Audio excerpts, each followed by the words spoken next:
Yasodharā, also known as Bhaddakaccānā, Therī Apadāna, translated from Tipitaka, Mūla by Jonathan S. Walters, read by Dr. Marlai Ouch. Therī Apadāna, The Legends of the Therīs, number 28, Yasodharā. At one time, the leader of men was staying in a mountain cave in the city Bhaddakaccānā, which was lovely and prosperous. This is what was reasoned out then by the nun named Yasodharā, who was dwelling in that city inside a lovely convent there. Nanda, Rahula, and Padda, likewise the two chief followers, Suddhodana Maharaja and Gautami Prajapati, the great Theras of great renown, and the Therīs with great powers, they've gone to peaceful nirvana, traceless like the flame of a lamp. While the world's Lord still is living, I'll travel that peaceful path too. And having reasoned all that out, she foresaw the end of her life, foreseeing that life's aggregates would be destroyed that very day. She set out from her own ashram, carrying her robe and her bowl. Honored by 100,000 nuns, the nun named Yasodharā, greatly powerful, greatly wise, then went up to the Sambuddha. Having worshipped the Sambuddha, at the wheel-marked soles of his feet, sitting off to one side of him, she spoke these words to the teachers. I'm 78 years old now. The last of old age has arrived. I'm reporting to the great sage. I've attained sainthood in a cave. Old age has ripened for me now. Verily, my life's a trifle. Giving all you up, I will go. My refuge is made in myself. In the final days of old age, death breaks the body into bits. Today at midnight, great hero, I shall achieve my nirvana, where there's no birth, no growing old, no sickness and death, O great sage. I'm going to the great city, which unconditioned has no death. Throughout this vast multitude here, all these revering the teacher, know that every imperfection is forgiven face to face, sage. Transmigrating in existence, if I have ever disturbed you, I'm announcing it, great hero. Please forgive my imperfection. After hearing that speech of hers, the Lord of Sages then said this: What better can I say to you when you are going to nirvana? Now display your superpowers, doer of my dispensation. Let doubt in the dispensation be cut off for all assemblies. Having heard the words of the sage, the Buddhist nun Yasodharā, worshipping the king of sages, then spoke this speech to the Buddha: I am Yasodharā, hero. In the home I was your chief queen, born in the clan of the Sakyas, established among the women. In your household, O hero, I was the leader, the lord of all, of the women there, who numbered 100,096. All of those women endowed with the virtues of beauty and grace, youthful and well-spoken, revere me like people revere the gods. Leader of 1,000 maidens in the home of the Sakyan sun, they're the same in pleasure and pain, like gods in the garden named joy.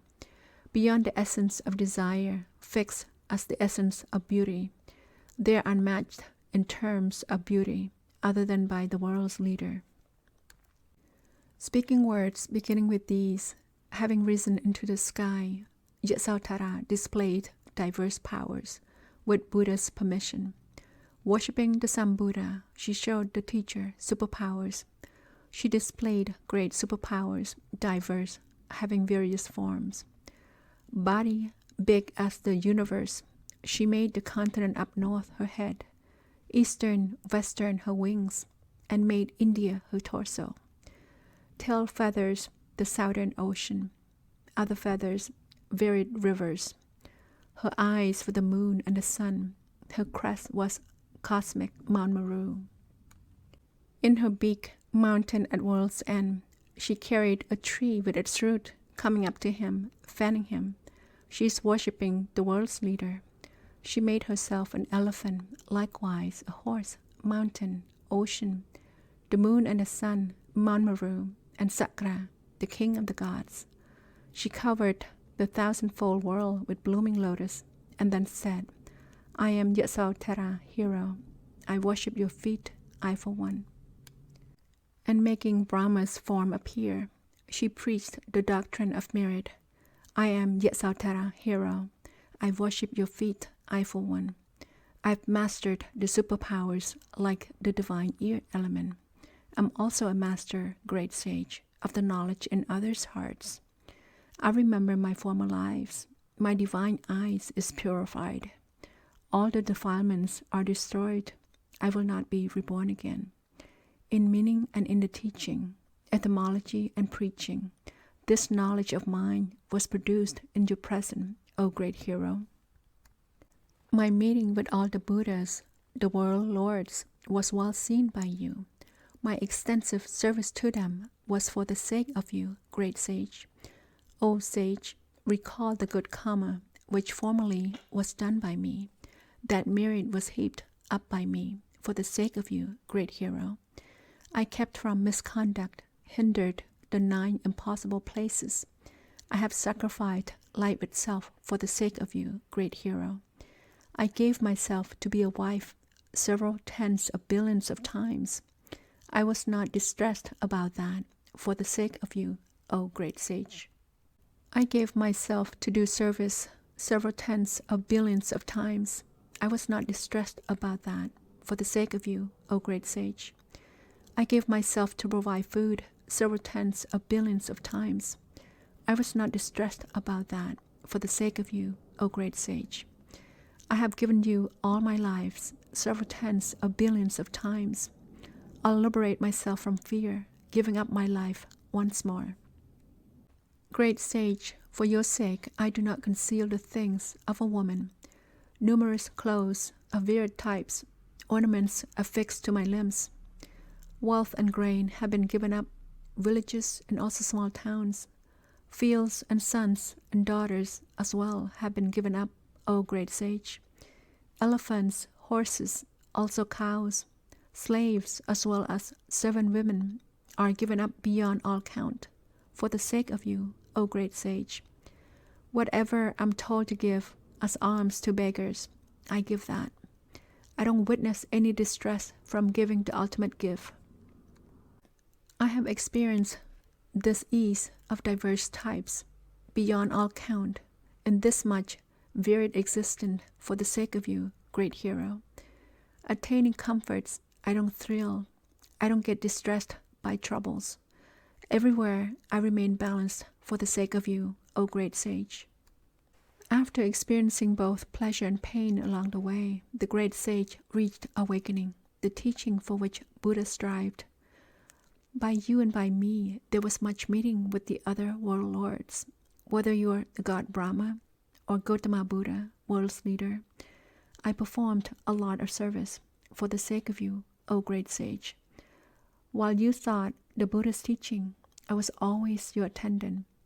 100,000 eons and 4 incalculable eons hence, Tipitaka, great hero, the leader of the world, was born. Some place in a nearby country inviting him, the thus gone one. Happy-minded folks are cleaning the road on which he is coming. At that time there was a Brahmin known by the name of Sumedha.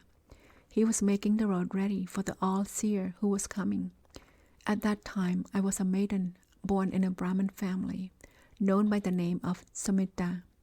I went up to that gathering with 8 handfuls of blue lotus for offering to the teacher. In the midst of all the people, I saw that fierce ascetic sage. Seeing him seated atop bark, surpassing and captivating, then I thought like this to myself, this life of mine is bearing fruit. At that time, I saw that sage's effort, which was then bearing fruit. Due to previous karma, my heart was pleased in the Sambuddha. Making my heart even more pleased, I said, O lofty-minded sage, seeing no other gift to give, I am giving flowers to you, sage. There are 5 handfuls for you, sage. The remaining 3 are for me. Let there be success through this gift for your awakening, O sage. The 4th recitation portion. Then that sage, taking the flowers for the sake of awakening, worshipped amidst the people the famed one, great sage who was coming. The great sage named Tipitaka, seeing him amidst the people, prophesied future Buddhahood for that sage with a lofty mind. The great sage named Tipitaka then prophesied that my karma would for numberless eons hence be exalted. That sage so great. She will be a like-minded wife with karma and conduct like yours. Through this karma, she'll be loving for the sake of you, O great sage. Nice-looking and much beloved, desirable, speaking sweet words. She will be a loving woman and an heir among your doctrines. Just as masters are protecting the goods that they accumulate, so this one, likewise, will protect all of the things that are wholesome. Compassionate for future you, she will fulfill the perfections. Like a lion freed from a cage, she will achieve awakening. Rejoicing about Buddha's speech, I lived behaving in that way. The Buddha prophesied for me numberless eons ago. I brought pleasure to my mind when that karma was well done by me. I experienced countless wombs, divine as well as human ones, undergoing pleasure and pain among gods and human beings. When my last rebirth was attained, I was born in the Sakyan clan, beautiful and very wealthy, famous and likewise virtuous, endowed with every attainment. I'm much honored among the clans. Riches, fame, hospitality, and indulgence in worldly things, they do not agitate my mind. I have no fear from anything. I was appointed to attend on what the Blessed One had said within the harem of the kings in the Kshatriyan city then. I'm a woman who's a servant, and one who feels pleasure and pain, a woman who declares the facts, a woman who's compassionate. Buddhas numbering 5 billion, and another 9 billion more. I provided vast arms to them. Those Buddhas, gods over the gods. Listen to my words, O great king. I'm constantly doing service to 11 billion others, and 50 billion Buddhas more. I provided vast arms to them. Those Buddhas, gods over the gods. Listen to my words, O great king. I'm constantly doing service. 20 billion other Buddhas, and another 30 billion. I provided vast arms to them. Those Buddhas, gods over the gods. Listen to my words, O great king. I'm constantly doing service. To 40 billion Buddhas more, and another 50 billion. I provided vast arms to them. Those Buddhas, gods over the gods. Listen to my words, O great king. I'm constantly doing service. 60 billion other Buddhas, another 70 billion. I provided vast arms to them. Those Buddhas, gods over the gods. Listen to my words, O great king. I'm constantly doing service.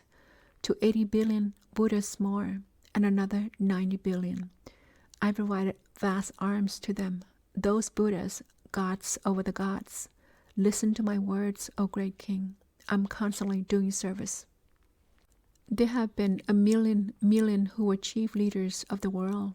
I provided vast arms to them. Those Buddhas, gods over the gods. Listen to my words, O great king. I'm constantly doing service to another 90 trillion who were leaders of the world too. I provided vast arms to them. Those Buddhas, gods over the gods.